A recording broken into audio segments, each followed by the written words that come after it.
Verses 33 through 38, John the 18th chapter, verses 33 through 38. I want to read to you out of the Bible what the Bible says.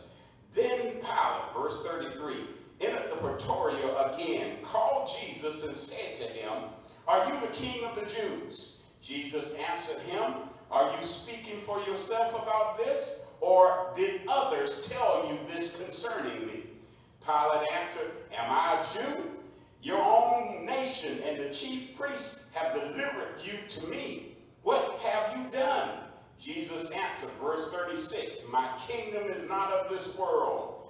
If my kingdom were of this world, my servants would fight, so that I should not be delivered to the Jews. But now my kingdom is not from here." Pilate therefore said unto him, "Are you a king then?" Jesus answered, "You say rightly that I am a king. For this cause I was born, and for this cause I have come into the world, that I should bear witness to the truth." Everyone say truth. Truth. Everyone who is of the truth hears my voice. 38, Pilate said to him, "What is truth?" Turn to a neighbor and say, "What is truth?" What is truth? Turn to another neighbor and say, "What is truth?" What is truth? And when he had said this, he went out again to the Jews and said to them, "I find no fault in him." Hallelujah. Woo! I want to share with you a sermon this morning called Truth Staring You in the Face. Truth Staring You in the Face. This conversation between Jesus and Pilate is the basis of our sermon today. And I want to look at some of the questions that were asked of Jesus and some of the questions that Jesus asked of Pilate and see if we can pull from that something that we can use in our walk with the Lord. As I said last week's sermon could have been for the graduates. This sermon could also be for the recent graduates. As I said in the sermon, Truth Staring You in the Face. Here's the first thing that I want to say if you're taking notes this morning. They say or you say. They say or you say. Ha ha. Pilate would like to know what Jesus is a of from the Jews? What is he accused of? And I want to look at this. Pilate suggests that the Jews judge him yourself according to your laws. The Jews wanted to put Jesus to death, but they didn't have the authority to put him to death. Only the Romans could have done that. So then Pilate goes out, he comes back in, he re-enters in, he pulls Jesus off to the side, and he asks Jesus this question: are you the king of the Jews? Here's what one commentator said: should this abused and rejected, this bound and this bleeding sufferer with no apparent followers around him, actually betrayed by one of his intimate friends, deserted by the rest, and hounded to death by the fiery cries of the Pharisees and the Sadducees, the chief priests and the elders, answer in the affirmative, it might easily suggest itself to Pilate that he must have been under some kind of frugal hallucination. In other words, if Jesus had said, yes, I'm king of the Jews, he was crazy. Hallelujah. But I like the way that Jesus answered him. In verse 34, Jesus said, are you speaking for yourself about this, or did others tell you concerning me? This is a question that we all must ask ourselves. What is your stance on Jesus? Where do you stand on Jesus in your life? Is it something that somebody else told you, or is it something that you know yourself? I remember I was preaching up in Carlisle, Pennsylvania, and I preached from Matthew the 16th chapter, the 13th through the 16th verse, where it tells about Jesus coming into Caesarea Philippi. And he asked his disciples, who do men say that the Son of Man is? And they said, some say that you're John the Baptist. Some say that you're Elias. Some say that you're Jeremiah. Some say you're one of the prophets. And then Jesus zoomed in on his disciples and he said, but who do you say I am? And it's a question that still resonates today. Who do you say Jesus is? Simon Peter stepped up and he said, you are the Christ, the Son of the living God. Hallelujah. Graduates, only you can answer that question. Graduates, only you can answer that question. People who are looking by way of YouTube and Facebook, only you can answer that question. Who is Jesus to you? Not what people say he is, not what people say about him, but who do you say he is? Hallelujah. Not what your mama said, not what your daddy said, not what your aunt or your uncle or your pastor said, but who do you say Jesus is? Hallelujah. I can tell you what the Bible says. In John 6:35, it says about Jesus, I am the bread of life. In John 8:12, it says, I am the light of the world. In John 10:9, it said, I am the door. In John 10:11, it says, I am the good shepherd. Hallelujah. In John 10:36, I am the Son of God. In John 11:25, I am the resurrection and the life. Praise God. In John 14:6, I am the way, the truth, and the life. And in John 15:1, I am the true vine. That's what the Bible says about him. And that's the question that you have to ask. Who is Jesus in your life? Won't somebody say amen? Hallelujah. So Pilate asked him that question, are you the king of the Jews? And Jesus responded, are you saying this of yourself, or is this something somebody else has said? Here, that goes, let's go to our second point. Our second point is, what have you done? What have you done? Turn to someone and say, what have you done? What have you done? Now let me take you to the scriptures. In verse 35, Pilate answered, am I a Jew? Your own nation and the chief priests have delivered you to me. What have you done? He asked Jesus, surely you have done something.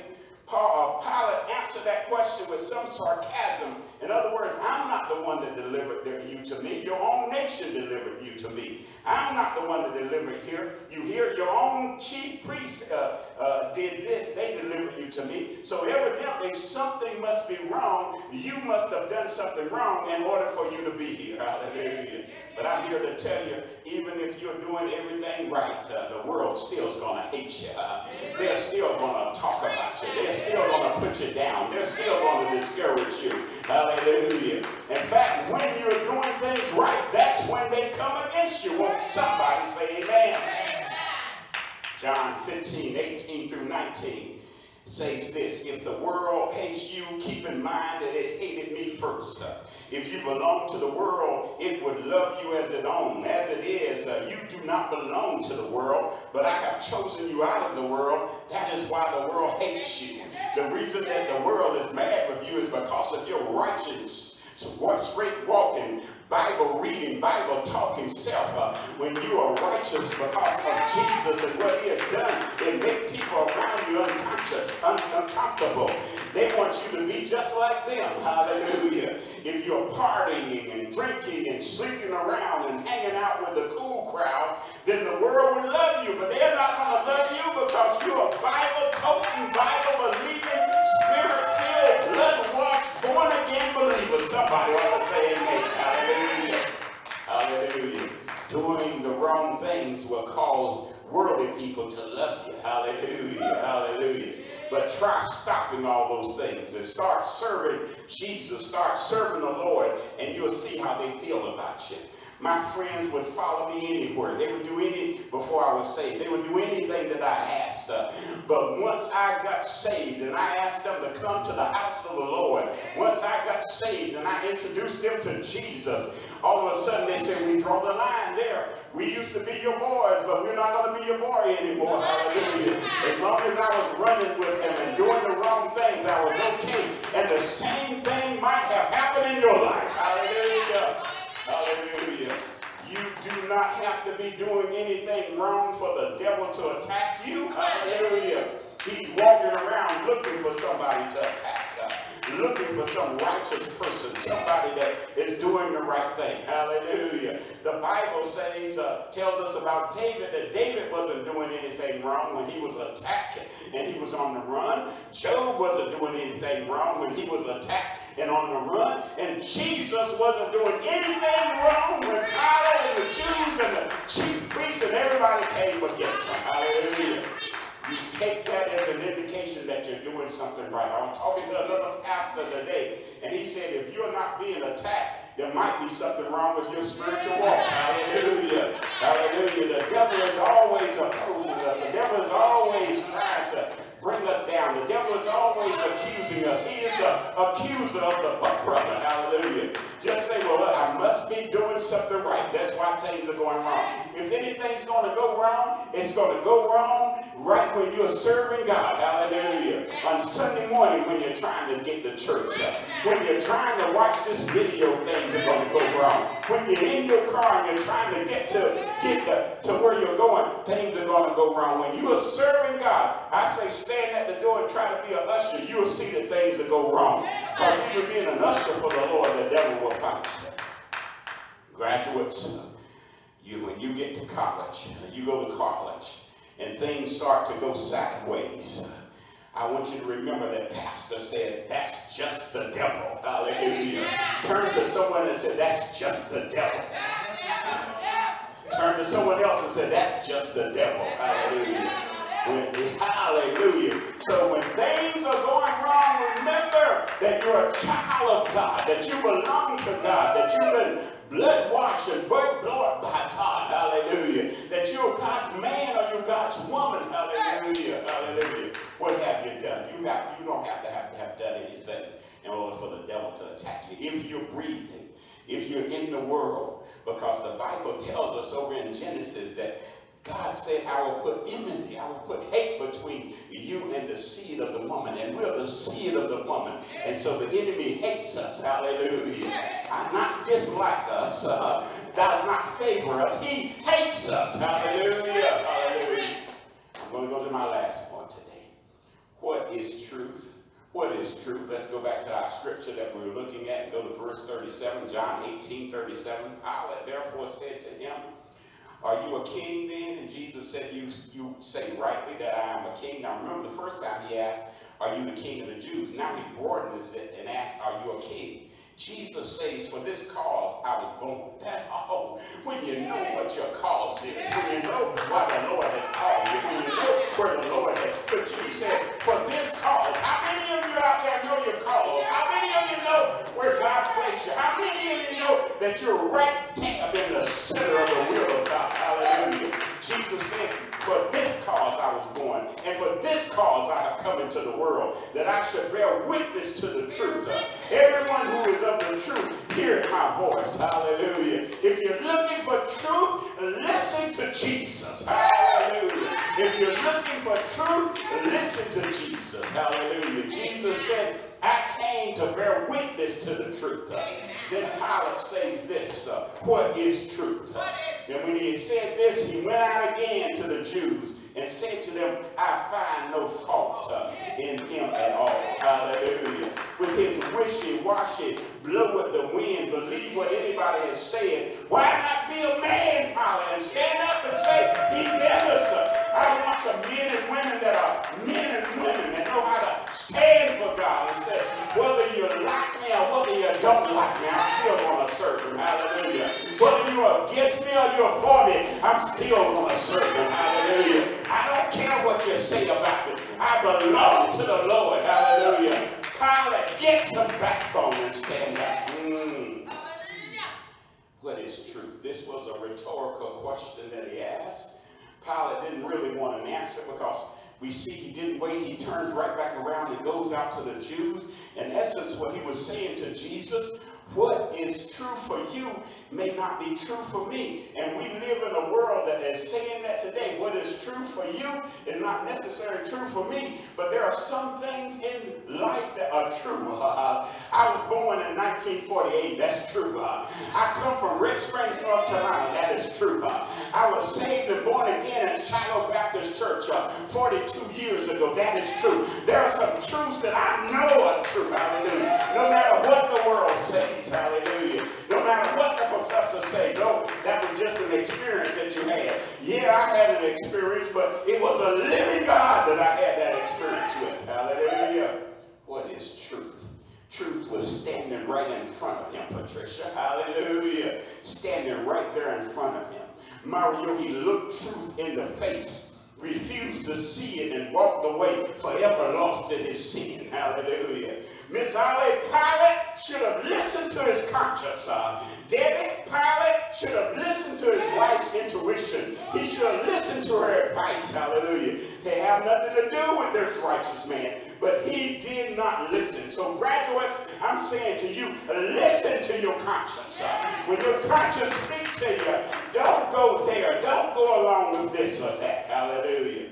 Graduates, listen to people wiser and more experienced than you. I always say you don't want to follow somebody that knows less than you. You want to lead. You don't want to follow. Hallelujah. Graduates, listen. What is the truth? The truth remains the same regardless. Hallelujah. I read about this on the internet and it broke my heart. I read a sad article about a lead singer of a Christian band who no longer believes in God. First, he consulted his friends who believed like he did, going to find out how your friends feel about it. I like my friends, but I really don't take their counsel. I want somebody more wiser than me, more experienced than me. Next, he began to question God. If God is so loving and powerful, why is so much evil in the world? Well, go back and read Genesis, young man. Hallelujah. Then he began to question the Bible itself, saying that the Bible must be flawed and the Bible must be imperfect. And let me say this to him, this old book is not flawed, it's not imperfect, this old book is life, this old book has stood the test of time. You're against some smart educator, and I'm not against education, professor telling you something in college, he will die and be in his grave and nobody remember him. And Jesus' name will still be on the lips of believers. Hallelujah. So finally what he does is he steps away from God. He steps away from God. I'm going to give you a question here. If you're not careful when you go away to college, the same thing will happen to you. Let me give you a word for what is happening to you. It's called backsliding. You are sliding back from God. Hallelujah. I don't want any of you to slide back from God. I want you to run close to God. I want you to embrace God. I want you to hold on to God. I want God to be in your chest. I want God to be in your room. I want God to sit in that seat with you there. Hallelujah. Hallelujah. Graduates, if you're not careful, you will backslide when you go away. We live in a world today where people do not believe in the truth. but I still believe in the truth. Not only do I believe in the truth, I believe in the absolute truth. Hallelujah. And I believe that the absolute truth can be learned, and the absolute truth can be known, and the absolute truth can be taught. Hallelujah. In fact, I am holding the absolute truth, and it's called the Bible. I'm holding the absolute truth, and it's called the Bible. Turn to somebody and say the Bible. As Patricia is playing. The Bible is the inspired, infallible, inerrant word of God. Hallelujah. John 1:14 says, the word became flesh and made his dwelling among us. We have seen his glory, the glory of the one and only Son, who came from the Father, full of grace and what? And truth. Hallelujah. Full of grace and truth. John 1:17 says, for the law was given through Moses, but grace and truth comes through Jesus Christ. Hallelujah. Jesus Christ spoke the truth. Jesus Christ lived the truth. Jesus Christ walked the truth. Jesus Christ was, is, and always will be the truth. John 14:6 says, Jesus said unto you, I am the way, the truth, and the life. No man coming unto the Father but by me. No, not part from the truth, not semi-truth, not truth for the day, but not for tomorrow. Jesus is the whole truth and nothing but the truth. Hallelujah. Hallelujah. Truth was standing in front, staring Pilate in the face, and he did not know it. I don't want you to be like that. I preach to you the truth today, and it is staring you in your face. If you believe that Jesus died for your sins, if you believe that God raised him on the third day, if you ask the Lord to forgive you of your sins and come into your heart, then you have found truth. That's the way I did, and you can also. Pray this prayer with me. Believe it in your heart. Speak it with lips of clay, but believe it in your heart. And as you pray this prayer, then you also will be introduced to truth. I'm so glad I found truth. I'm so glad I didn't have to live in error. I'm so glad that I know what truth is about. It's Jesus Christ. All of the Old Testament said he was coming, and all of the New Testament point that he has arrived. Pray with me as you bow your head right where you are. Unless you're driving, bow your head right where you are. And close your eyes and say, Father, I believe Jesus died for my sins. I believe you raised him on the third day. Forgive me of my sins and come into my heart and live forevermore.